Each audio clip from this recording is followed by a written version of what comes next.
How long have you been a resident of West Michigan? I have been living in West Michigan for about 20 years.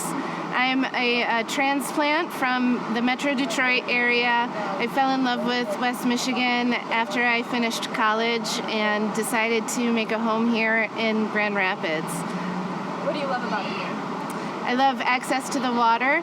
I myself live right next to the river, up the river a bit in Riverside Park. I love just being 30 minutes away from some of the best beaches in the world. I love the seasons that we have here. I love the vitality of the West Michigan community.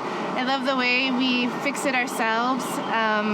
Our local governments are thriving. Our civic and nonprofit engagement is just through the roof. And to be in such a vibrant and vital community, and furthermore to lead in this space, has been quite an honor. And how long have you been involved in government here? I have been elected for just 6 months, but previous to that, I worked in issue areas. So I worked on environmental solutions with the West Michigan Environmental Action Council, a nonprofit organization that worked on policy solutions for the environment, in addition to education and engagement of community members to make sure we're all doing what we can to protect this river and all of the other natural assets that make West Michigan a unique and wonderful place to live. And your biography says that you have sort of a background in working with water resources and infrastructure specifically. Yeah, during my time at WMEAC, I got really fascinated and passionate about investing in water infrastructure. Our state currently has a major issue with water infrastructure. We have a D- as it relates to our ability to invest and renew our aging water infrastructure.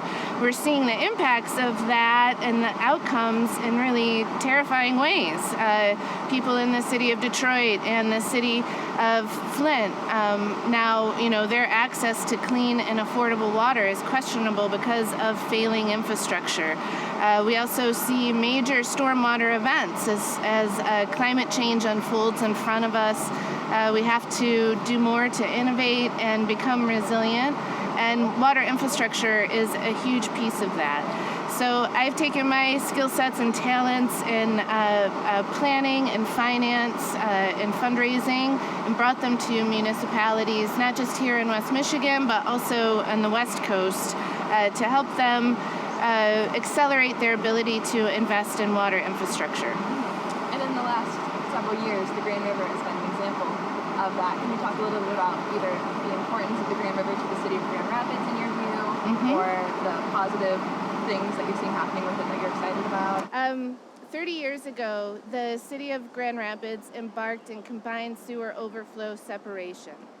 Up until that point, both our stormwater and our wastewater were directed through infrastructure to our wastewater treatment plant. That meant that when it rained, oftentimes stormwater would push untreated sewage water directly into the river. That pollution of human waste then went down the river and it impacted our beaches in Grand Haven at Lake Michigan. We wanted to change that narrative, and we wanted, citizens took action to implement a 25-year bond program that allowed the city to separate our stormwater infrastructure from our wastewater infrastructure. So in doing so, we reduced the amount of energy that we use to treat stormwater unnecessarily. We also obviously were able to separate the two streams of water, and therefore we have far fewer wastewater treatment overflows every year.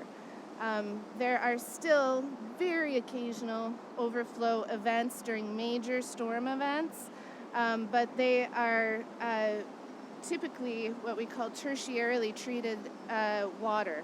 So that means the water has already been treated 3 times. It's just in a holding pond.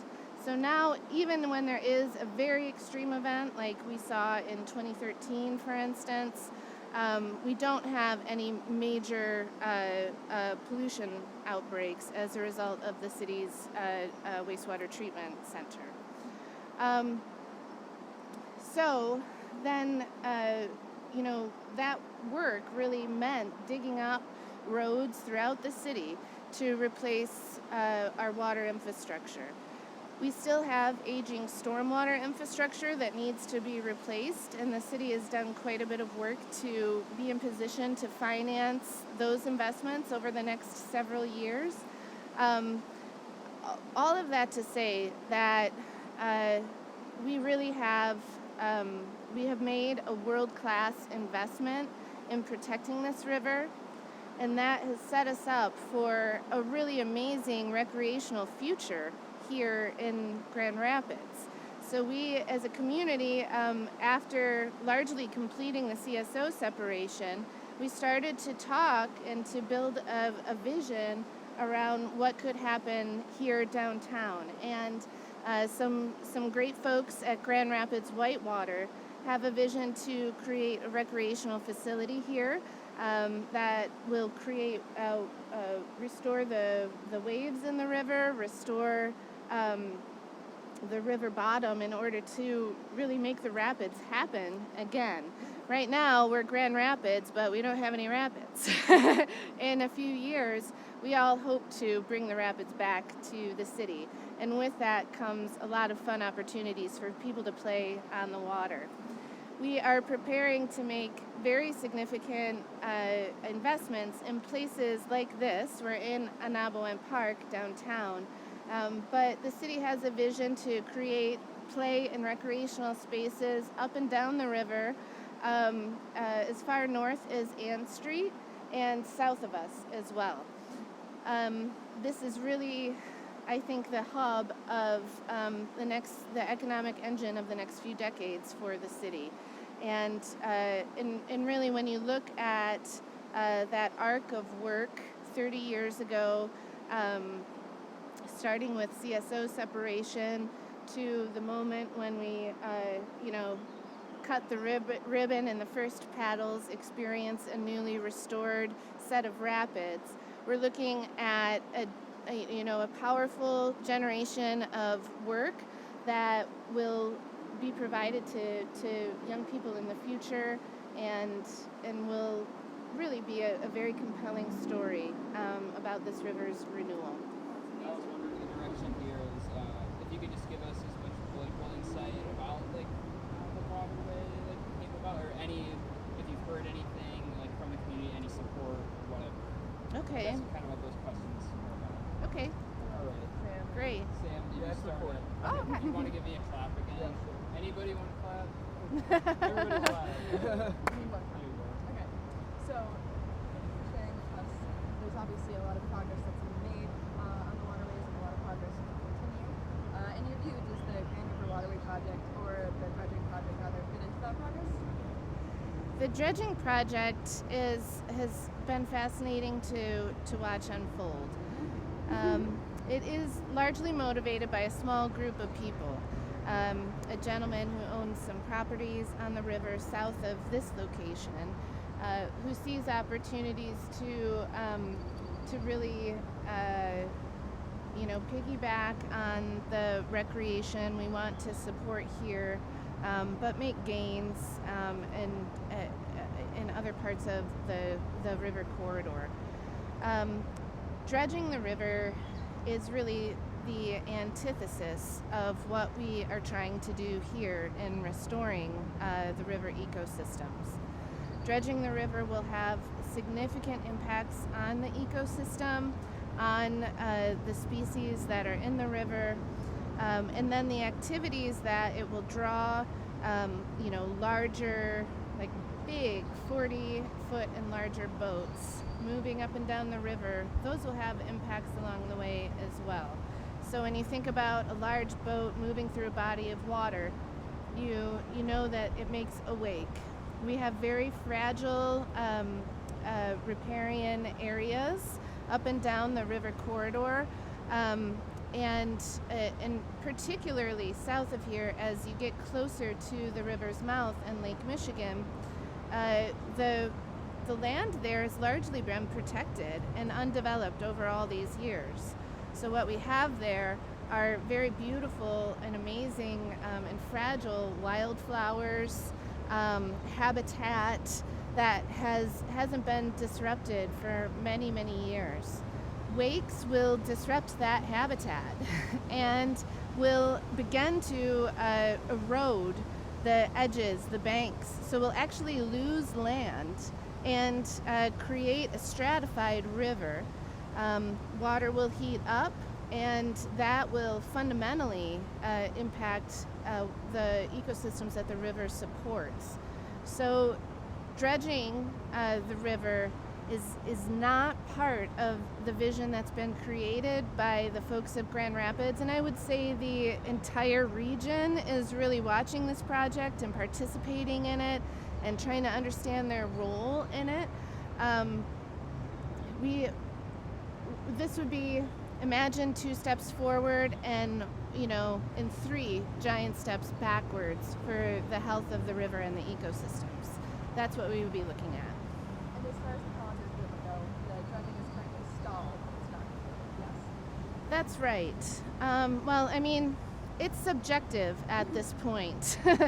I will tell you that as a state representative, myself and my colleagues here in Grand Rapids, Representative David LeGrand, who also represents half of the city of Grand Rapids in the Michigan House of Representatives, and my colleague Winnie Brinks, who is our state senator, they have joined me in efforts to ask the governor to withdraw the funding that was provided during a lame duck session was approved in the middle of the night without public input in Lansing at the end of last term in December of 2018.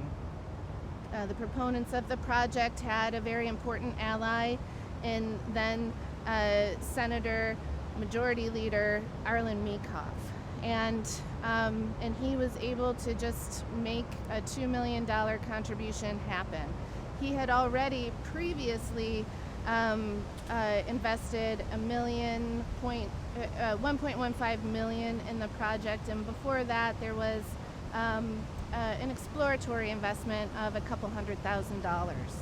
So all told, the state during Senator Meekoff's term had invested a total of $3.3 million, give or take a few. The governor does have an opportunity in front of her and a request now from my partners in the legislature representing Grand Rapids to stall the project. And she can either take direct action, or we could do what we call a slow burn process. Every appropriation only has a 4-year lifespan before it becomes void. So we could just wait it out and not move forward with the project during Governor Whitmer's term. Politicians like your colleagues. Yeah. To stop this project from happening. If residents and constituents are concerned, what can we do? Yeah, well, we've already seen a really amazing movement from citizens and their local governments. Because citizens stood up and went to the Ottawa County Commission meeting, they went to the Granville City Commission meeting, they went to their township meetings, all up and down the river corridor. Local communities have made resolutions opposing the Grand River Waterway's dredging project. And that is an amazing show of support for the river, and more importantly for this vision of restoring the river and leaving it to future generations in the best possible way we can. It's been powerful, it's buoyed me and helped me to feel much more confident in my position that this project should not happen and that it isn't representative of West Michigan. Moving forward, there are still state legislators who represent communities in the river corridor who haven't taken official positions on this. And so I think citizens need to focus on their state reps and their state senators as well as continuing to notify the governor that this is not a project that we want to see happen to West Michigan. That's awesome. So we're obviously a group of young people, and I don't know if everybody's eligible to go, and sometimes getting involved in this kind of thing can be intimidating. But do you think that the young people who might be residents of this area for the years to come can start taking this? Young people have an enormous stake in the future of this river. If we were to dredge the river, we would have ongoing expenses related to maintaining that dredging. Think about it. Every year the river changes. This is a very dynamic ecosystem. So we can dredge the river one year, we can be hopeful it doesn't storm and that sediment doesn't load up that dredged area. But this could require multiple dredgings throughout a season, and it certainly will require annual dredging activities. And that ultimately is at the expense of the state or the feds. And then you have a whole nother set of investments in public safety, and that is the burden of our local governments, all of which translates to your tax dollars. So as young people, if you want your tax dollars committed to a project that is detrimental to our river, then yeah, go for it. But if you want your tax dollars to go to much more immediate needs like educating kids, fixing our roads, making sure we're investing in water infrastructure, then find other projects to focus your tax dollars on and support those. I would say to young people who are intimidated by these issues, don't overthink it. I think we do a lot to build fear among our citizens that their common sense understanding of what is happening in government isn't enough for them to have a legitimate voice. And today, if I succeed in anything, it would be to flip that script. Common sense matters. Citizens' voices matter. And without you, I can't move confidently forward to do things like protecting this river, like investing in education, like investing in our infrastructure. We need to make sure that we are heard and that we are fully represented. And if we aren't being represented by our state representatives, our local representatives and city commissions and township boards, our federal representatives, then guess what? There's only one group of people who have the power to change that, and that's us, voters, everyday citizens like you, who cannot be intimidated from taking control of their communities and owning their representation moving forward. Perfect.